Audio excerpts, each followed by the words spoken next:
Bonjour! Dans la vie, nous avons tous des rêves. C'est un petit peu ça qui nous motive à atteindre certains objectifs. Et vouloir faire un métier en particulier est selon moi une forme de rêve. Dans les années 90, alors que j'étais qu'un petit gamin, les enfants de mon âge voulaient absolument faire comme métier cosmonaute, pompier, et c'était un rêve.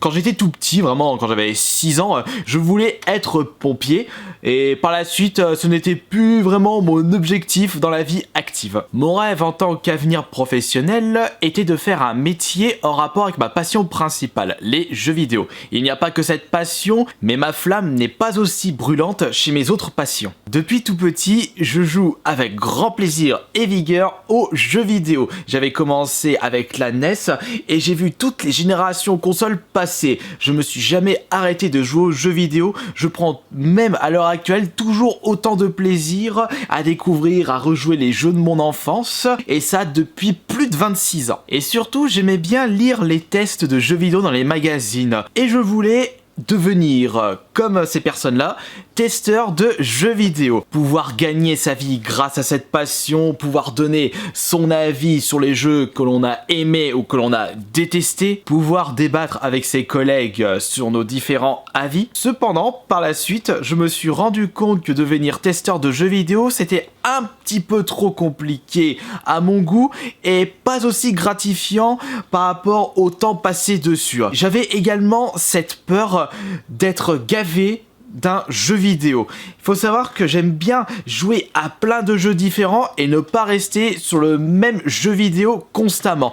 J'ai quand même eu quelques exceptions comme F0GX et plus récemment Fortnite. Après, on va dire 5-6 heures où dès que j'ai terminé un jeu vidéo, je préfère passer à autre chose et ne pas me focaliser sur le même jeu de peur d'être dégoûté. C'est alors que mon rêve concernant mon avenir professionnel a changé et je voulais devenir un vendeur de jeux vidéo. Puisque c'était toujours avec plaisir d'aller dans les Micromania, dans les magasins de jeux vidéo, voir toutes les nouveautés et également conseiller à d'autres joueurs, partager sa passion d'une autre façon. C'est quelque chose qui m'a toujours attiré. Partager sa passion, quel que soit le moyen. Voilà pourquoi je m'étais lancé dans des études de commerce, mais pas forcément en lien direct avec le monde des jeux vidéo. On va dire qu'il n'y avait pas vraiment d'études spécifiques au monde des jeux vidéo, donc j'ai pris la branche alimentaire. De toute façon, tant qu'il y avait du commerce, ça m'intéressait. Entre-temps, j'ai pu découvrir quelque chose qui m'a toujours plu dans les jeux vidéo, c'est l'esprit compétition. Et ça a débuté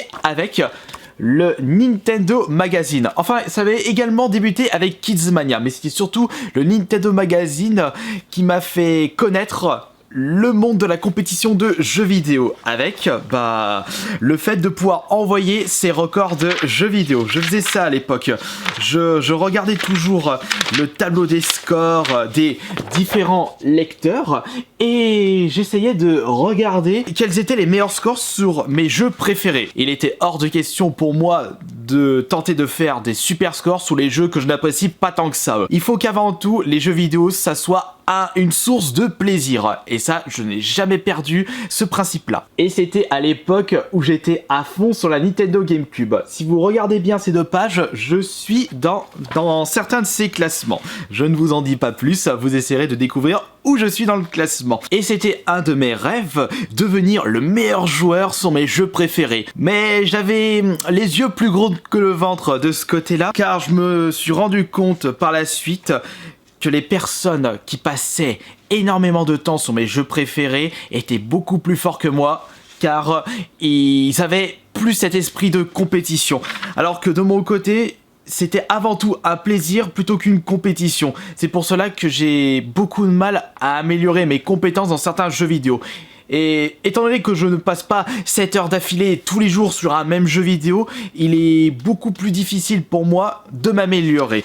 Et c'est pour cela que j'avais abandonné un autre rêve avenir professionnel, c'était la compétition, le e-sport. À l'époque, ce n'était pas vraiment aussi haut, mais ça existait déjà. Je faisais entre-temps des concours de jeux vidéo. J'essayais de gagner des petits lots en étant premier, mais même là, j'avais beaucoup de difficultés. J'avais tout de même gagné 2-3 concours, mais c'était pas vraiment ça. Lorsque j'avais repéré des concours, mais vraiment très très haut avec de belles récompenses à la clé, des chèques, de l'argent des sponsors. En regardant plus en détail les compétences des différents joueurs, je me suis senti complètement largué.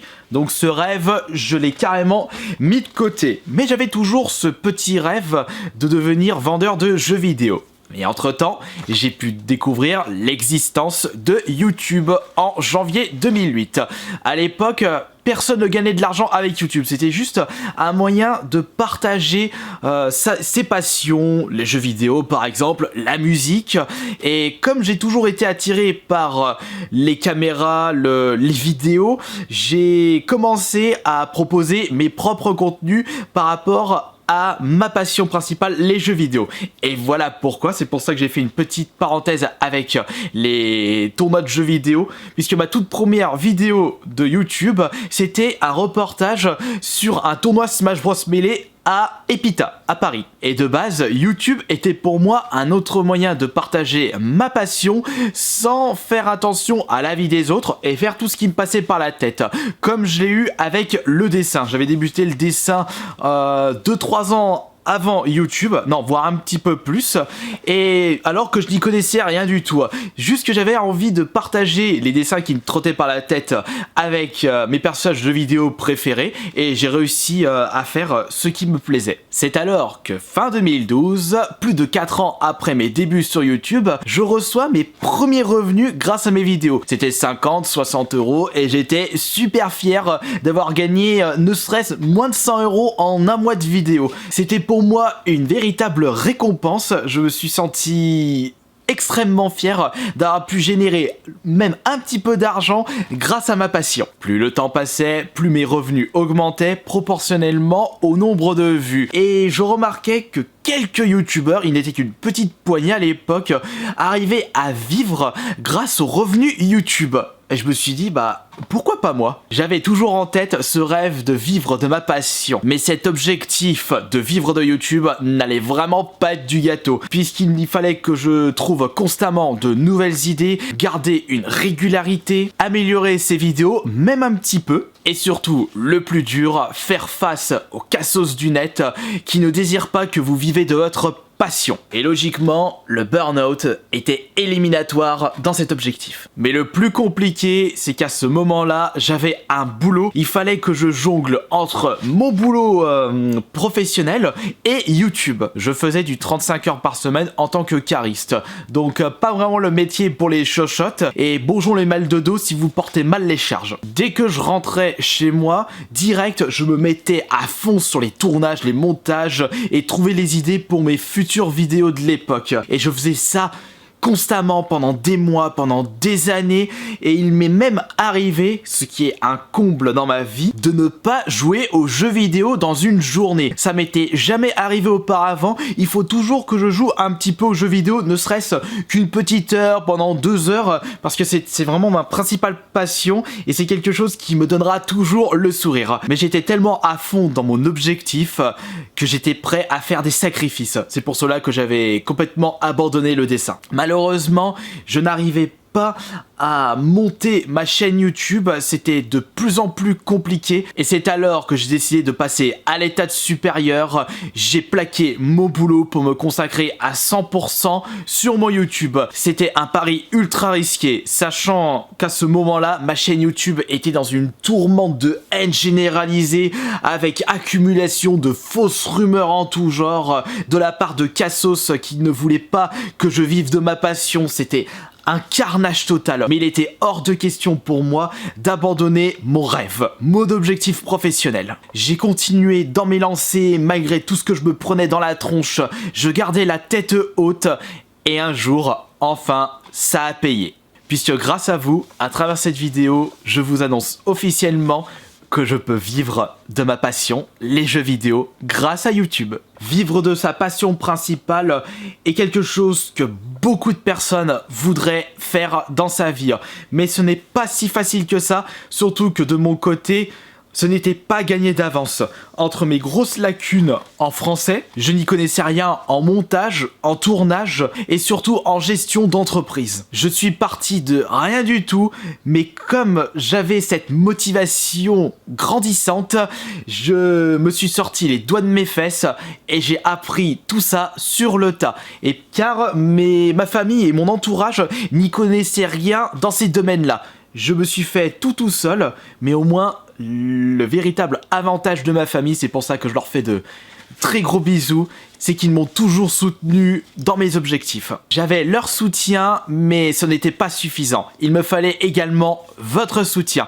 Petit à petit, vous avez été de plus en plus à me rassurer sur ce que je faisais, que vous appréciez toutes mes vidéos, que cela était une source d'inspiration dans vos projets, dans votre avenir. Ça vous redonnait le sourire après une journée difficile dans vos métiers, dans votre école. Et ça, c'était vraiment quelque chose qui m'a plu énormément. Ça me plaît toujours autant de recevoir ce genre de messages, de commentaires de votre part. Grâce à YouTube et à d'autres sites, je peux me lever et me coucher quand je veux et rusher comme un gros malade pour gagner plus. Et je peux enfin beaucoup jouer aux jeux vidéo. Ce matin, avant de tourner cette vidéo, j'ai pris ma petite guitare de Rock Band 4 et j'ai fait 2-3 concerts. Mais dans ce nouveau train de vie professionnel, il n'y a pas que des avantages. Je suis le seul maître à bord, je fais tout seul, tout peut s'arrêter du jour au lendemain, que ce soit arrêt brutal de YouTube ou accident grave qui ne me permet pas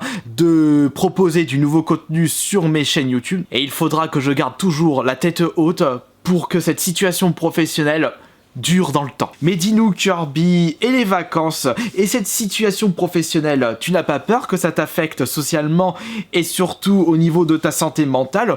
Bah pour les vacances, je me considère toujours en vacances, car auparavant, je faisais mon boulot professionnel et YouTube, les deux en même temps, et c'était durant cette période-là que je me rendais compte que je n'avais aucun jour de vacances. Lorsque j'avais débloqué des congés payés, je m'en servais pour créer du contenu pour ma chaîne YouTube. Et niveau santé, tant que j'ai les capacités physiques, je proposerai toujours du contenu sur internet.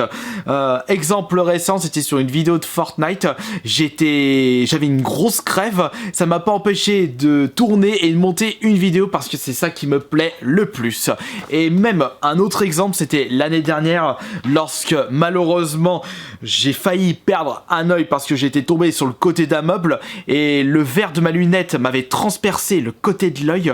J'étais passé sur le billard, j'étais à moitié patraque. Ça ne m'avait pas empêché de bosser sur la vidéo des 10 ans de ma chaîne YouTube. C'est pour cela que c'était la première vidéo avec un énorme cocard et j'ai continué à proposer du contenu alors que c'était très compliqué de monter devant le PC alors que j'avais l'œil à moitié patraque.